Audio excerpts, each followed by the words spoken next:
അത് വളരെ ഗൗരവമായിട്ടുള്ള ഒരു സംഭവമാണ്. ഇപ്പോൾ പണ്ട് കടുവയെ പിടിച്ചെന്നോ വെയിൽ തന്നെ വെളിവ് ചെയ്യുന്ന രൂപത്തിലൊക്കെ വന്നിട്ടുണ്ട്.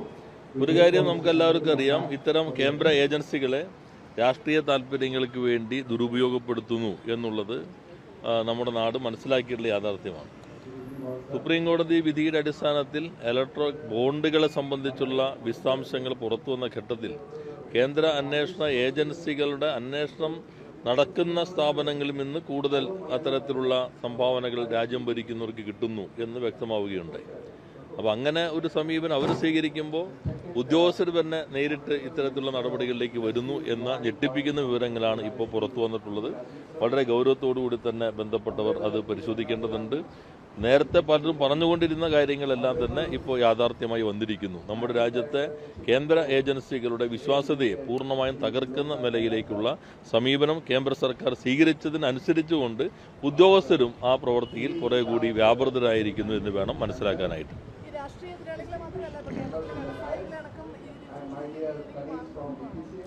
അതിപ്പോ അവര് രാഷ്ട്രീയ താല്പര്യം വെച്ചിട്ടായിരിക്കും ഭരണക്കാർ നോക്കുന്നത്.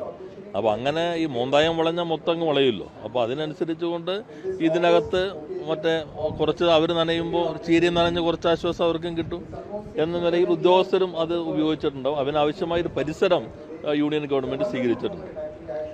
രണ്ടാമത്തെ കാര്യം, ഇന്നത്തെ ഹൈക്കോടതി വിധി സാങ്കേതിക സർവകലാശാലയുടെ വൈസ് ചാൻസലറുടെ താൽക്കാലിക വൈസ് ചാൻസലറുടെ നിയമനം അത് നിയമത്തിനെതിരാണ്, ഹൈക്കോടതിയുടെ വിധിക്കും എതിരാണ്, ഡിവിഷൻ ബെഞ്ചിന്റെ വിധിക്കും എതിരാണ്. അപ്പോൾ ഹൈക്കോടതിയെ ഉൾപ്പെടെ വെല്ലുവിളിച്ചുകൊണ്ടുള്ള സമീപനമാണ് നേരത്തെ ചാൻസലർ സ്വീകരിച്ചിരുന്നതെന്ന് ഞങ്ങൾ അന്നേ വ്യക്തമാക്കിയിരുന്നു. 6 മാസമാണ് കാലാവധി. 6 മാസം തയ്യാറാകുമ്പോഴേക്കെങ്കിലും ഇപ്പോൾ വന്നിട്ടുള്ള വിധി അതിനെ ശരിവയ്ക്കുമ്പോഴാണ്. നിലവിൽ ഇത്തരം കാര്യങ്ങൾ മനസ്സിലാക്കി പുതിയ ചാൻസലർ ശരിയായ രൂപത്തിൽ പ്രവർത്തിക്കും എന്നാണ് ഞങ്ങൾ പ്രതീക്ഷിക്കുന്നത്.